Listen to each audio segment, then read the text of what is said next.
we get a lot of bullshit thrown at us by Putin. For you want to know the truth, he's very nice all the time, but it turns out to be meaningless. Then are you planning to send more weapons to Ukraine? We're going to send some more weapons. We have to. They have to be able to defend themselves. They're getting hit very hard now. They're getting hit very hard. We're going to have to send more weapons. Yeah, defensive weapons primarily, but they're getting hit very, very hard. July is going to be the magic month for bone-crushing sanctions on Vladimir Putin. He better get ready, because his economy, already on its heels, is going to be hit hard by these sanctions that I anticipate we will adopt very soon in the United States Senate. US President Donald Trump has turned against Vladimir Putin and will provide Ukraine with offensive weapons. Frustrated with Putin's refusal to end the war, US Senate to ruin Russia's economy, which is already on its heels.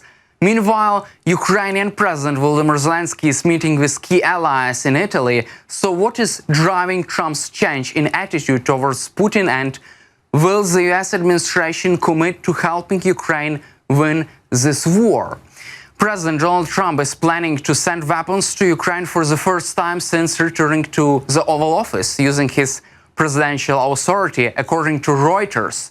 This security assistance package could be worth around $300 million. On Tuesday, Trump announced the US would provide more arms to help Ukraine defend against imminent Russian attacks. The package may include Patriot missiles and medium-range rockets, although the specific equipment has not been finalized. So far, Trump administration has only dispatched weapons previously authorized by the former US President Joe Biden. The presidential drawdown authority allows the president to withdraw weapons from American stockpiles to assist allies in emergency situations. However, neither the Pentagon nor the White House has commented yet on this information. The weapons could reach the front lines within the days, since they are positioned in Europe. Although the Trump administration halted some shipments of Biden-era approved weapons, some have resumed. Additionally, US President Donald Trump mentioned on Wednesday that he is considering sending another Patriot missile system to Ukraine, which is facing significant attacks from Russian side. They would like it. They've asked for it. They're very rare indeed, because a lot of systems have been sent to Ukraine. But they would like to. I know they made the request. We're going to have to take a look at it. Very expensive system. It's a shame that we have to spend so much money on a war that would have never happened if I were president. That's a terrible, terrible war over there, and it's really a shame. It's very sad. When you talk about a system like that, highly sophisticated, tremendous amount of money, and they're doing it because they want to prevent death. They're getting hit hard, very hard. So we're looking at it. Mr. President, sir, yesterday you said that you were not sure who ordered the munitions halted to Ukraine. Have you since been able to figure that out? Well, I haven't thought about it because we're looking at Ukraine right now and munitions, but I have not gone into it. What does it say that such a big decision could be made inside your government without you knowing? I would know. If a decision was made, I will know. I'll be the first to know. In fact, most likely I'd give the order, but I haven't done that yet. Additionally, US President Donald Trump has designed and crafted a strategic plan for weapon shipment to Ukraine. Sources familiar with the discussions reveal that the United States intends to sell arms to NATO allies, with the expectation that these partners will then deliver weaponry to Ukraine, but not only defensive but also offensive. This development, reported by Axios, underscores a significant move in securing support for Ukraine. In a revealing interview with NBC News on Thursday, Trump appeared to confirm a bold new direction in his policy to the war in Ukraine, as reported by Axios. This shift signals a significant change for Trump, who has recently grown increasingly disenchanted with Russian dictator Putin. He is dissatisfied with Putin's actions. Until now, he had resisted the idea of sending weapons to Ukraine. However, during the recent NBC News interview, Trump outlined a new plan. The weapons being dispatched will be sent to NATO, which will then ensure they reach Ukraine, all funded by NATO. He stated, quote, "So what we are doing is the weapons that are going out are going to NATO, and then NATO is going to be giving those weapons to Ukraine, and NATO is paying for those weapons." This strategy was already discussed at the recent NATO summit in Hague and has been a topic of conversation between Ukrainian and European allies. What makes this plan particularly striking is that it may include offensive weaponry extending beyond air defense support, according to Axios. Trump has consistently maintained a stance of neutrality in this war, reflecting the sentiments of many in his political base. For months, Trump has been criticizing Biden for pouring billions into the Ukraine war. However, Trump could argue that he is taking a different approach by opting to sell weapons rather than providing them as aid, according to Axios. Trump is also considering a Russia sanctions package prepared by Senator Lindsey Graham, according to Axios. A White House official recently informed Axios that Trump will only endorse the legislation if it grants him 100% flexibility in both implementing sanctions. Republican Senator Lindsey Graham and Democratic Senator Richard Blumenthal have united to introduce a bill aimed at imposing new sanctions on Russia.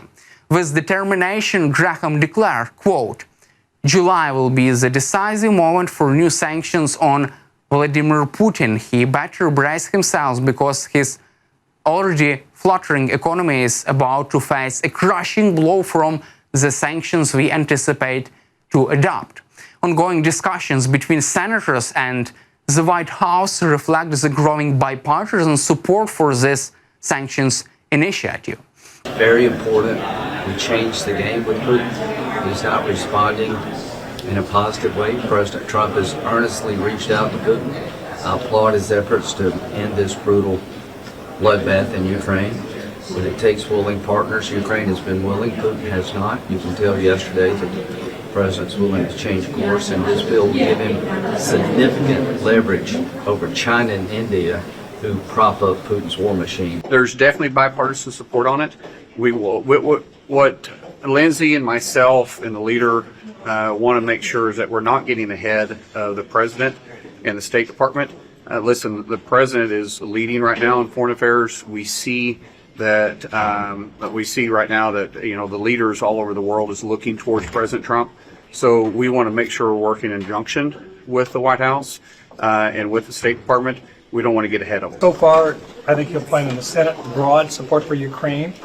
I think the president trying to be a mediator just simply hasn't had the success that all of us hoped he would have. Now it's time to face the fact that Mr. Putin wants war. He has no intentions of stopping, as many of us have said from day one. Meanwhile, Ukrainian President Volodymyr Zelensky recently met with two influential U.S. senators to discuss military and diplomatic matters, Lindsey Graham and Richard Blumenthal. U.S. representatives made history by participating in a meeting of the Coalition of the Willing, coinciding with the pivotal conference on the restoration of Ukraine. During this important gathering, Ukrainian President Zelensky expressed gratitude for the unwavering commitment shown by the United States and American Congress and underscored the need for more air defense systems for Ukraine. The discussions delved into vital continuation of arms supplies from the US and explored the exciting possibility of joint weapons production. President Zelensky reiterated Ukraine's eagerness to secure a substantial defense package from the US.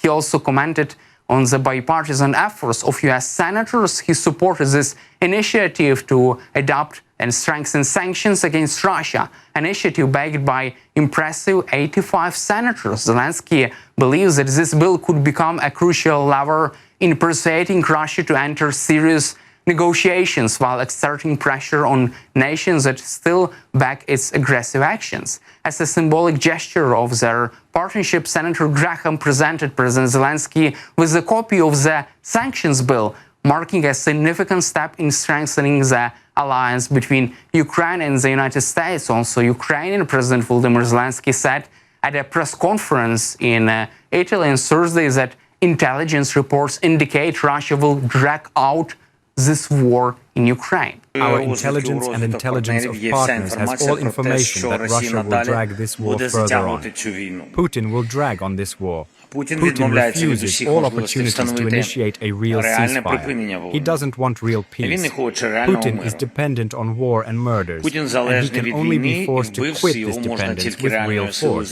We made more than 200 different deals worth more than 10 billion euro. We thank everyone from Ukraine. There's a new European aid package worth more than 2 billion euro. We thank Ursula von der Leyen, Antonio Costa. There's a program from Finland worth more than 300 million euro for reconstruction. There's a package from the Netherlands, 30 million euro. There's readiness of Germany to help with additional Patriot systems. We carry out these negotiations now. We have a very constructive dialogue with President Trump about Patriot systems. I requested 10 Patriot systems and an appropriate amount of missiles for these systems. Germany is ready to pay. I have agreements with them for 2 systems. Norway is ready to pay. I have bilateral agreements with their Prime Minister for 1 system. When we will receive a clear reply from the producer and different opportunities of the US regarding the dates, clearly we understand the cost, then other European partners will join. This is what the system of financing the American Patriot systems looks like today. But this is my mission, to find the money. And as I already said in the beginning of my reply, we already have an understanding where to start the financing. I am sure that we will get it all done. Meanwhile, Russian dictator Vladimir Putin is showing little concern from Trump's expressed dissatisfaction, pressing forward with a renewed offensive in Ukraine, according to the New York Times. Vladimir Putin remains steadfast in his belief that Russia's military strength is on an upward trajectory, and he anticipates that Ukraine's defenses may collapse in the upcoming months. He perceives no possibility of bringing the conflict to a halt without Ukraine's concessions. For Putin, the stakes are high, as he is ready to risk his relationship with US President Donald Trump to achieve his main aim in Ukraine, to force Ukraine to surrender. During a press conference in Belarus on June 27th, Putin acknowledged the mounting pressure on Trump, revealing that finding a resolution to the war in Ukraine is turning out to be more intricate than US President had expected. Quote, "That's just how it is. Real life is always more complex," Putin remarked. Meanwhile, Russian propaganda has shifted its tone in light of Trump's recent comments. After Trump publicly criticized Putin and leaked a tape revealing a private conversation on bombing Moscow, the narrative has changed. In that conversation, Trump claims that during his first term, he warned Kremlin leaders that he would bomb Moscow if military action was taken against Ukraine. This prompted pro-Kremlin commentator Vladimir Solovyov to launch an attack on Trump, discussing his so-called Bidenization almost immediately after US President remarks on the evening of July 8. And now Russian propaganda begin this attack on US President Donald Trump. That's all for today. Subscribe to our YouTube channel.